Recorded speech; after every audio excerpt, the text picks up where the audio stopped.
Hello, this is the Infinity coming to you with part 2 of the ultimate guide to getting the Shiny Pokemon MOTHERLODE. For this part 2, we're going to look at a service as well as a general tip or suggestion, or rather just piece of advice to create maybe not shiny currency as I talked about in the previous video, but rather obtaining a Pokemon that is special that people will want to obtain, specifically event Pokemon. I will get into that a little bit later. So for this, we're going back to Generation 4. Now this includes Diamond, Pearl, Platinum, Heart Gold, and Soul Silver. As you can see, I've got a normal DS here. Right, it's the regular. It's Pokemon. I've got a copy of Pokemon Diamond here. Now this one, you might notice I identified it as CC. That's because I have multiple Pokemon Diamond, Pearl, Platinum, Heart Gold, Soul Silver.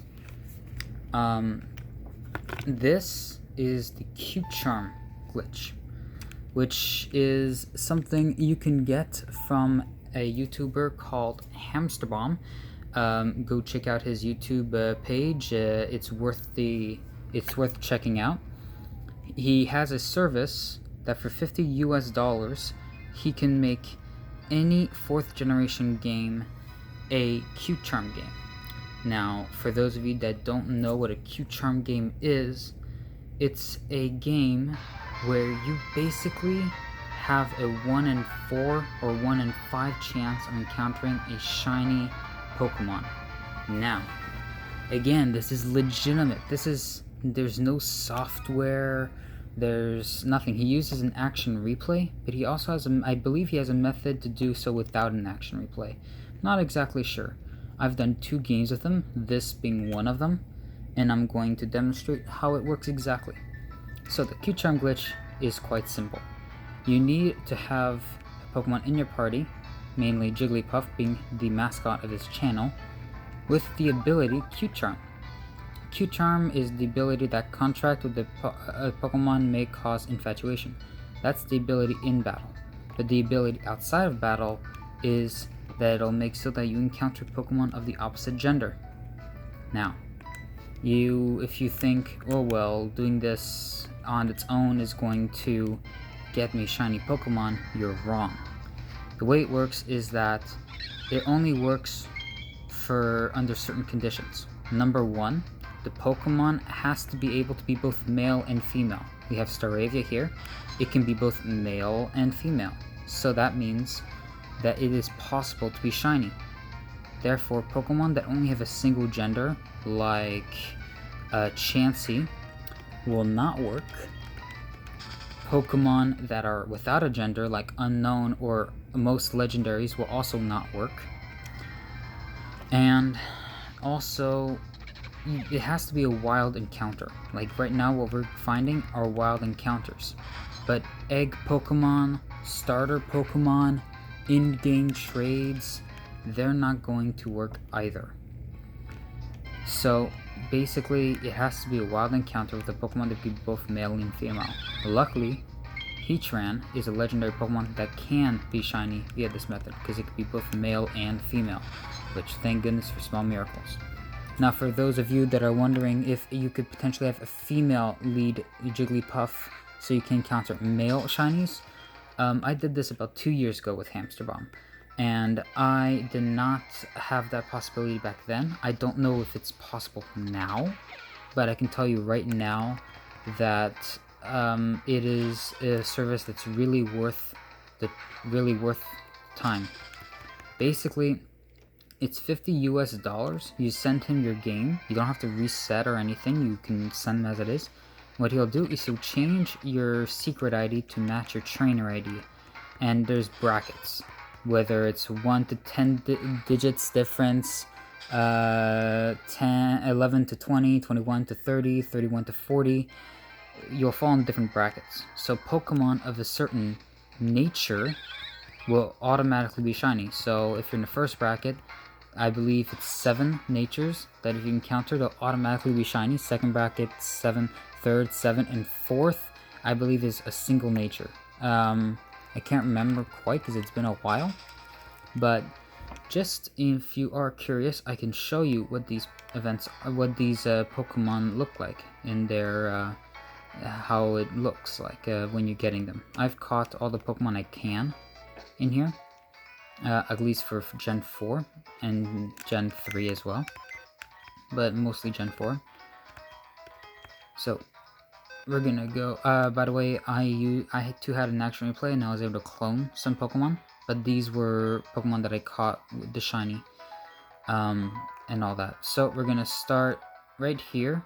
I was able to get shiny Darkrai. Legitimate. I did the Darkrai event and I shiny hunted it and then I cloned it. Now, obviously, cloning Pokemon, if we had no issues with it in the last video, which was an in-game thing, we shouldn't have any problems with it here. So, right here you can see these shiny Pokemon. All of them are female. That's because, like I said, they have to be possible to be both genders, but because we have a male lead, they're gonna pop female. I've tried getting, this one was traded from a different game. I've tried getting a male. A few of these were like traded to me. But anyway, as far as things go, a few of these Pokemon were traded. The issue here is that I've tried a female lead, like I caught a Jigglypuff with the right nature, right ability. I made it a female, and I tried, but I did not find any success.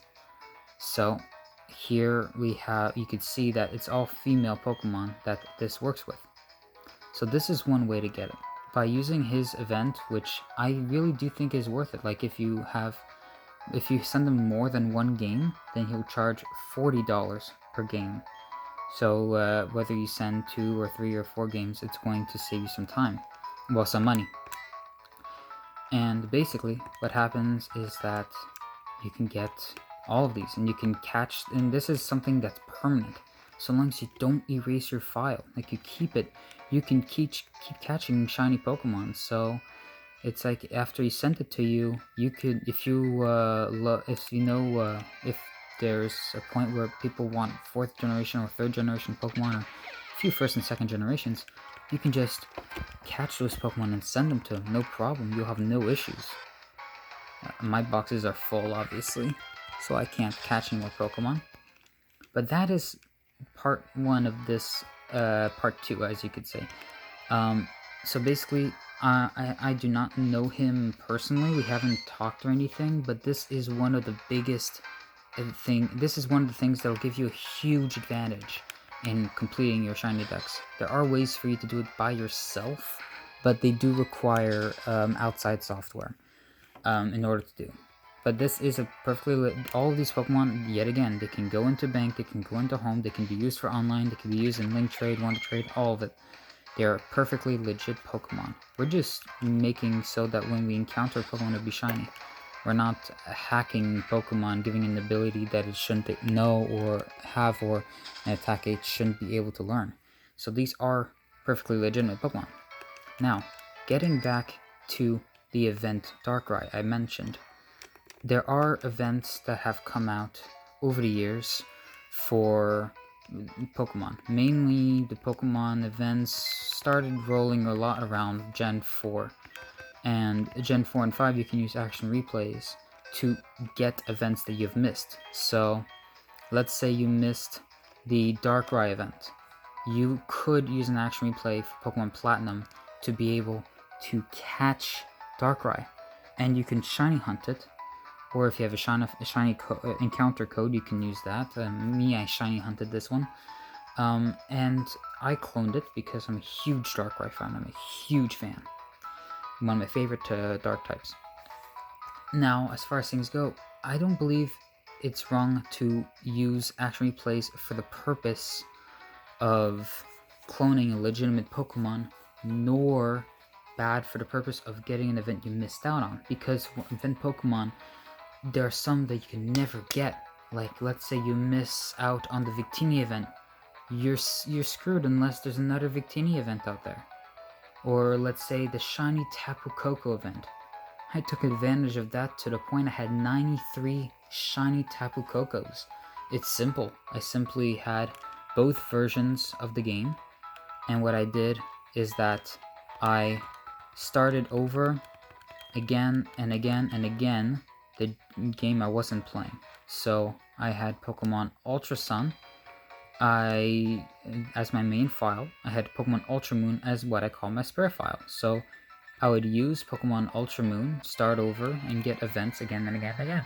When there wasn't an event going on, I played the entire adventure, called all the Pokemon, transferred them to Sun, and then after that, I went back to using it for events.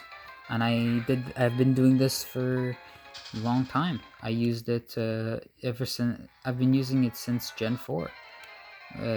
You could. I did this a lot of times. I even got my hands on 102 Shiny Xerneas in Pokemon X and 103 Shiny Yveltal in Pokemon X as well. So I was able to get a lot of that. I did the I did the event Pikachus with the hats in Gen 7 multiple times. I got to the point that I had 15 of each and 30 of the first one. And I had 3 of the in-game Ultra Sun Ultra Moon one that you can get at the Pikachu Park. I got 3 of those, but I don't really need that much more. And that brings me to my point right now. With Pokemon Sword and Shield, at the moment, you can get the Ash Hat Pikachus by entering codes. So it is pretty good it's a good idea to start over Pokemon Sword or Shield. Now that you have a file, you can have different files on Nintendo Switch. You can get those Pokemon. You can just simply start another file on a different account and transfer all those Pokemon into your home, and then get a bunch of them. And the reason you can do that is because if you do that, you can get your hands on more Pokemon. You can use those Pokemon for trading. Now, obviously, the Pikachu events aren't shiny Pokemon. That is perfectly normal. But you do have the Pikachu events do have some value. They are a rare Pokemon. Whoops, I forgot I took them out of here. They are a rare event. They are a rare Pokemon. You can only get them in this event, and it does end at the end of November. So I recommend you go and get that, and you take advantage of it. But take advantage of all events, whether they're shiny events, which you should go nuts for, or regular events, which aren't shiny Pokemon. You should still go for them, because you can use them in trades to get what you want. You can, for instance, I was able to back in Sun and Moon, I was able to trade a few Pikachu hats that my friends didn't get for some shiny Eevees. Of course, I didn't need them, but I figured I might as well, because I wanted different natures than the one I had. But you can get a lot of great Pokemon like this. So for the EVs. As you can see right here, these Pikachus are the Hat Pikachu.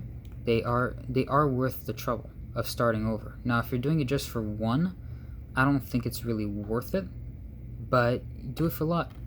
The only event I recommend you do not go crazy for are those that are in-game store events where you have to get a code.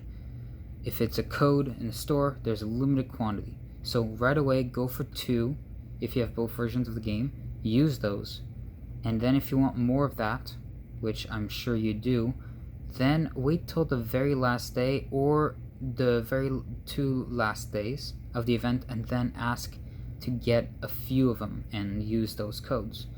I was able to get 8 Volcanion. I was able to get a couple of Diancie, a couple of Pokemon like that I wouldn't have been able to get otherwise.